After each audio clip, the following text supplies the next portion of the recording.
Hi friends, அஸ்ஸலாமு அலைக்கும். Welcome back to Jumana's cooking. இன்றைக்கி நம்ம சேனலில் ஒரு டே இன் மை vlog தான் பார்க்க போகிறோம். ஸோ வாங்க வீடியோக்கு போகலாம். இங்கே இப்போ பார்த்தீங்கன்னா ஃபால் சீசன் ஸ்டார்ட் ஆயிருச்சு. ஸோ எங்கள் வீட்டுக்கு ஆப்போசிட்டில் உள்ள ஒரு வியூ தான் நீங்கள் இப்போ பார்த்துட்ருக்குது. இங்கே ட்ரீஸ்லாம் பார்த்தீங்கன்னா எல்லாமே கலர் ரொம்ப அழகாக சேஞ்ச் ஆகிருக்கு.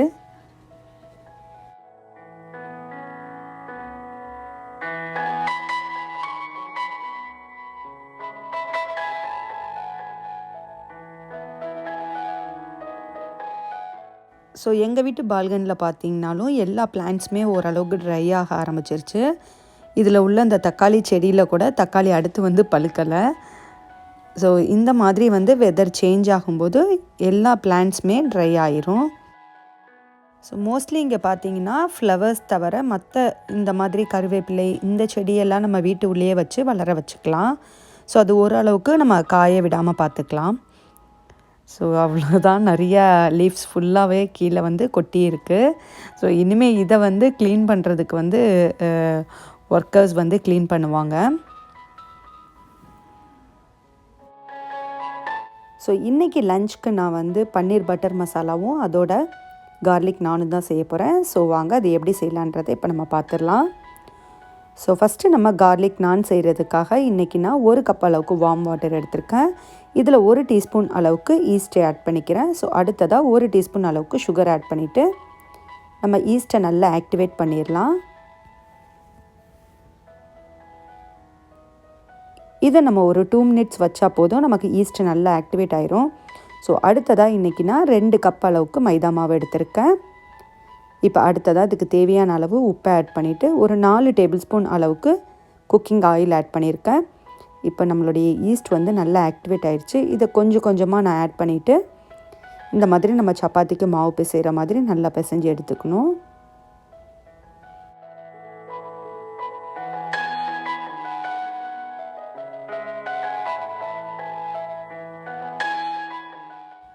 ஸோ இந்த அளவுக்கு நல்லா மாவு பிசைஞ்சதும் இது மேலே லைட்டாக ஆயில் அப்ளை பண்ணிவிட்டு இதை நம்ம அப்படியே க்ளோஸ் பண்ணி வச்சிடலாம். ஸோ 2 ஹவர்ஸ் கழித்து நமக்கு இந்த டோ வந்து டபுள் ஆயிரும்.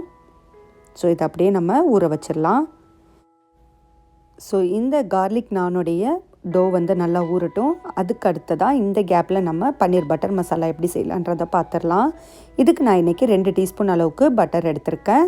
ஸோ பட்டர் நல்லா சூடானதும் இதில் 1 டேபிள் ஸ்பூன் அளவுக்கு சில்லி பவுடர் ஆட் பண்ணிக்கிறேன்.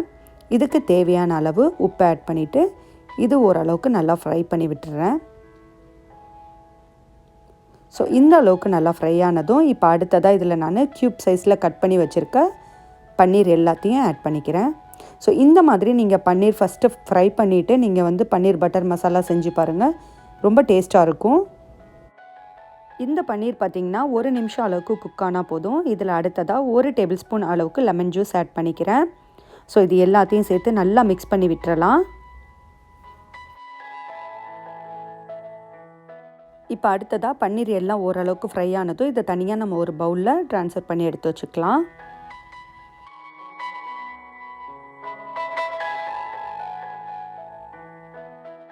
ஸோ இதே பேன்லேயே பார்த்திங்கன்னா அடுத்ததாக நான் இதில் 1 டேபிள் ஸ்பூன் அளவுக்கு பட்டர் ஆட் பண்ணிக்கிறேன்.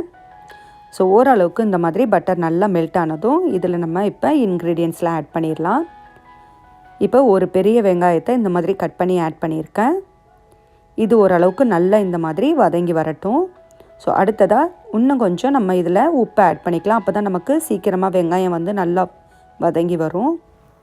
இப்போ அடுத்ததாக வெங்காயம் நல்லா வதங்கிருச்சு. இப்போ நான் இதில் இஞ்சி பூண்டு ஆட் பண்ணிக்கிறேன்.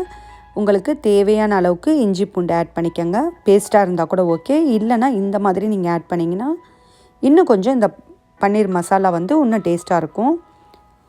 ஸோ இது எல்லாத்தையும் சேர்த்து நல்லா இந்த மாதிரி வதக்கி விட்டுறலாம். இப்போ அடுத்ததாக இதுக்கு தேவையான அளவு நான் தக்காளி ஆட் பண்ணிக்கிறேன். இன்றைக்கி நான் ஒரு பெரிய தக்காளியை இந்த மாதிரி சின்ன சின்னதாக சாப் பண்ணி ஆட் பண்ணியிருக்கேன். ஸோ இது எல்லாம் சேர்ந்து நல்லா வதங்கி வரட்டும். இப்போ அடுத்ததாக இதில் 10லேருந்து 12 வரைக்கும் முந்திரி பருப்பை ஆட் பண்ணிக்கிறேன். ஸோ நம்ம பன்னீர் பட்டர் மசாலாவுக்கு இந்த மாதிரி முந்திரி பருப்பை ஆட் பண்ணும்போது நமக்கு கிரேவி வந்து ஒரு நல்ல திக்கான கன்சிஸ்டன்சி கிடைக்கும். அதோட ஒரு ரிச் ஃப்ளேவரும் இருக்கும். ஸோ இது எல்லாத்தையும் சேர்த்து நல்லா வதக்கி விட்டுறலாம்.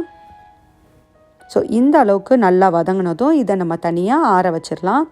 ஸோ ஓரளவுக்கு நல்லா ஆறுனதும் இதை நம்ம மிக்ஸி ஜாரில் போட்டு நல்லா ஃபைன் பேஸ்ட்டாக கிரைண்ட் பண்ணி எடுத்துக்கலாம்.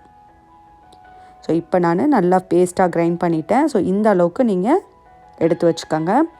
இப்போ அடுத்ததாக நம்ம பேனை ஹீட் பண்ணிவிட்டு இதில் 1 டேபிள் ஸ்பூன் அளவுக்கு பட்டர் ஆட் பண்ணிக்கிறேன்.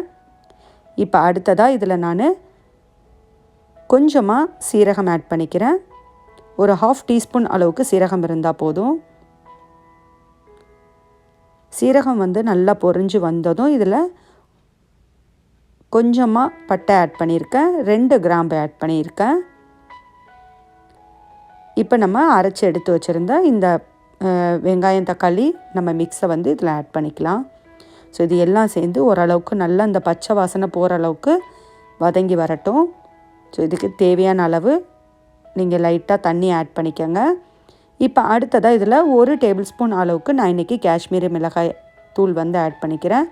ஸோ அடுத்ததாக 2 டேபிள் ஸ்பூன் அளவுக்கு மல்லித்தூள் ஆட் பண்ணியிருக்கேன்.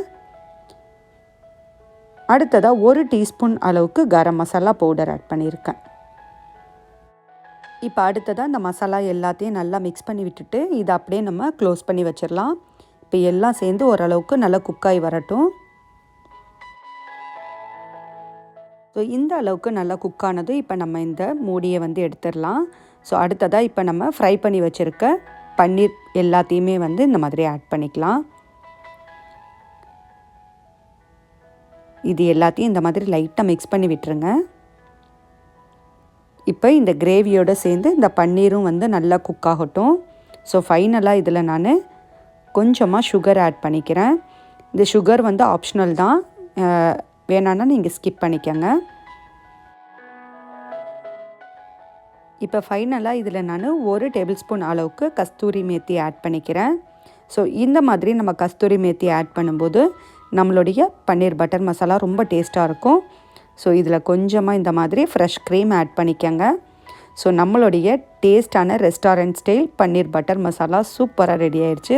கண்டிப்பாக இந்த மாதிரி நீங்கள் ட்ரை பண்ணி பாருங்கள். இந்த ரெசிபி ரொம்ப டேஸ்ட்டாக இருக்கும்.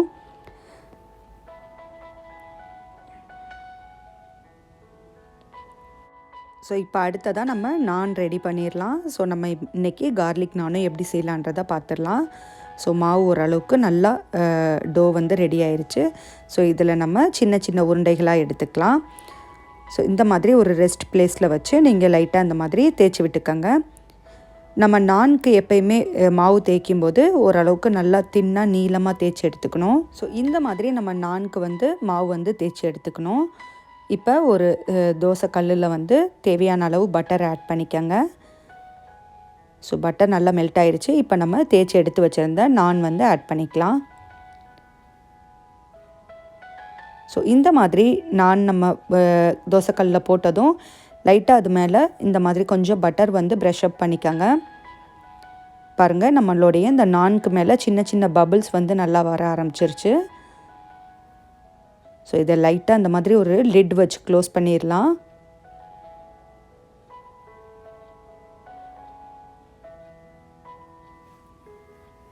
இப்போ இந்த சைடு நல்லா குக் ஆயிடுச்சு. இதை அப்படியே லேசாக நம்ம திருப்பி விட்டுறலாம். இப்போ இதே நம்ம திரும்ப மூடி வச்சுட்டு இன்னும் கொஞ்சம் குக் பண்ணி எடுத்துடலாம். ஸோ இப்போ ரெண்டு சைடும் ஓரளவுக்கு நல்லா நான் வந்து குக் ஆகிருக்கு. இதில் சைடில் இன்னும் கொஞ்சம் நம்ம பட்டர் ஆட் பண்ணிக்கலாம். அப்போ தான் நமக்கு வந்து நான் இன்னும் டேஸ்ட்டாக இருக்கும்.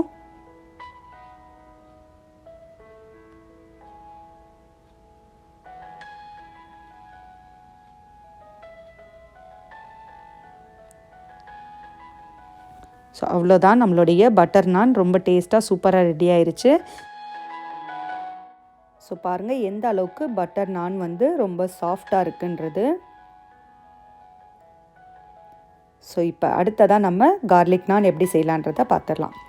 ஸோ இப்போ நம்ம கார்லிக் நான் செய்கிறதுக்கு கொஞ்சமாக பட்டர் எடுத்திருக்கேன். உங்களுக்கு தேவையான அளவு பட்டர் எடுத்துக்கோங்க. ஸோ அடுத்ததாக இதில் நம்ம சின்ன சின்ன பீசஸாக கட் பண்ணி வச்சுருக்கிற கார்லிக் எல்லாமே ஆட் பண்ணிக்கலாம். ஸோ இந்த மாதிரி ஆட் பண்ணிக்கோங்க.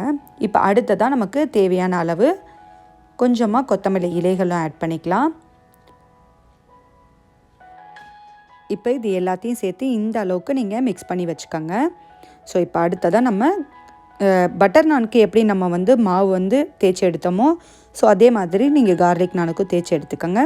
இது மேலே இந்த மாதிரி நம்ம மிக்ஸ் பண்ணி வச்சுருந்த இந்த பட்டர், கார்லிக் அண்ட் இந்த கோரியண்டர் லீஃப் மிக்ஸை நம்ம ஆட் பண்ணிவிட்டு லைட்டாக இந்த மாதிரி ப்ரஷ் அப் பண்ணிக்கலாம். ஸோ இது எல்லா இடத்துலையும் படுற மாதிரி இந்த மாதிரி ப்ரஷ் அப் பண்ணிக்கோங்க. இதை அப்படியே இப்போ நம்ம தோசைக்கல்லில் போட்டு குக் பண்ணி எடுத்துடலாம். ஸோ நம்ம பட்டர் நான் செஞ்ச அதே ஸ்டெப் தான் இதுலேயும். நம்ம கொஞ்சமாக பட்டர் ஆட் பண்ணிவிட்டு இப்போ நம்ம இந்த மாவு இது மேலே வச்சிடலாம். இப்போ இது மேலே ஒரு மூடி போட்டு இந்த மாதிரி மூடி வச்சுருங்க. ஸோ ஒரு சைடு நல்லா குக் ஆனதும் நம்ம இதை மூடியை எடுத்து விட்டுட்டு லைட்டாக திருப்பி விட்டுறலாம். ஸோ இந்த சைடு ஓரளவுக்கு நல்லா குக் ஆயிருச்சு.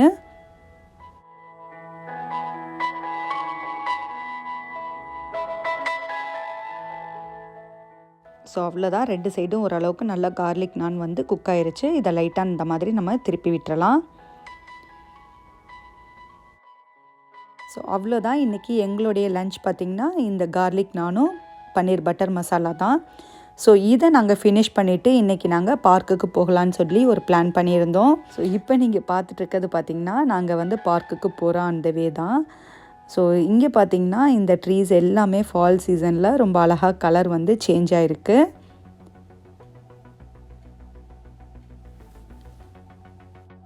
ஸோ இப்போ நீங்கள் பார்த்துட்டு இருக்கிறது பார்த்திங்கன்னா எங்கள் வீட்டுக்கு பக்கத்தில் உள்ள ஒரு வில்சன் பார்க் தான். ஆல்ரெடி இதோடைய விலாகும் நான் உங்களுக்கு போஸ்ட் பண்ணியிருக்கேன். ஸோ நான் ஃபால் சீசனுக்கு நான் இந்த பார்க் உங்களுக்கு ஷூட் பண்ணுறேன்னு சொல்லியிருந்தேன். ஸோ அதோடைய வியூ தான் இப்போ நீங்கள் பார்த்துட்ருக்குது. ஸோ பாருங்கள், எல்லா ட்ரீயுமே ஓரளவுக்கு ரொம்ப அழகாக பியூட்டிஃபுல்லாக கலர் ஃபால் சீசனில் ரொம்ப அழகாக சேஞ்ச் ஆகிருக்கு.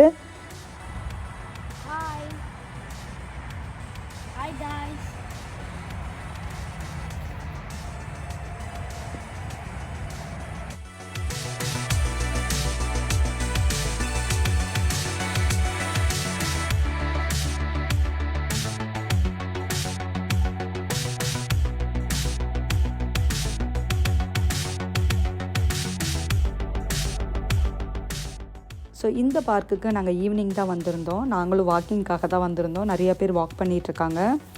ஸோ இங்கே பார்த்திங்கன்னா ப்ளே கிரவுண்ட்லாம் இருக்குது. ஸோ நிறைய குழந்தைங்க, பெரியவங்க எல்லாருமே இங்கே விளையாண்டுட்டு இருந்தாங்க. ஸோ நாங்கள் ஃபால் சீசன் பார்க்கலான்றதுக்காக தான் இங்கே பிளான் பண்ணியிருந்தோம். ஸோ ஒரு ட்ரீயில் பார்த்திங்கன்னா கிட்டத்தட்ட எல்லா லீஃப்மே ஒரு டிஃப்ரெண்ட் கலராக ரொம்ப அழகாக இருந்தது.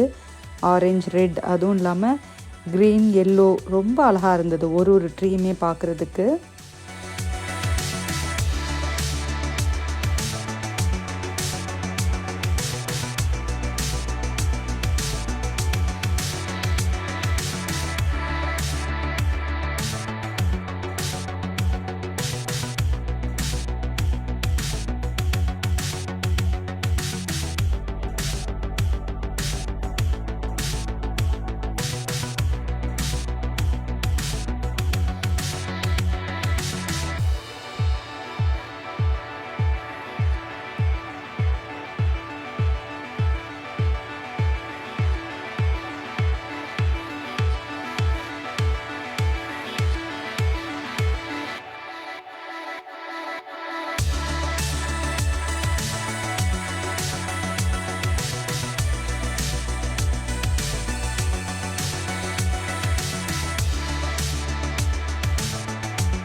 ஓகே ஃப்ரெண்ட்ஸ், இந்த vlog உங்களுக்கு ரொம்ப இன்ட்ரெஸ்டிங்காக இருந்திருக்கும்னு நினைக்கிறேன். ஸோ இந்த வீடியோ உங்களுக்கு பிடிச்சிருந்துச்சுன்னா என்னுடைய சேனலை மறக்காமல் லைக் பண்ணுங்கள், ஷேர் பண்ணுங்கள், கமெண்ட் பண்ணுங்கள் அண்ட் மறந்துடாமல் சப்ஸ்கிரைப் பண்ணுங்கள். பாய்.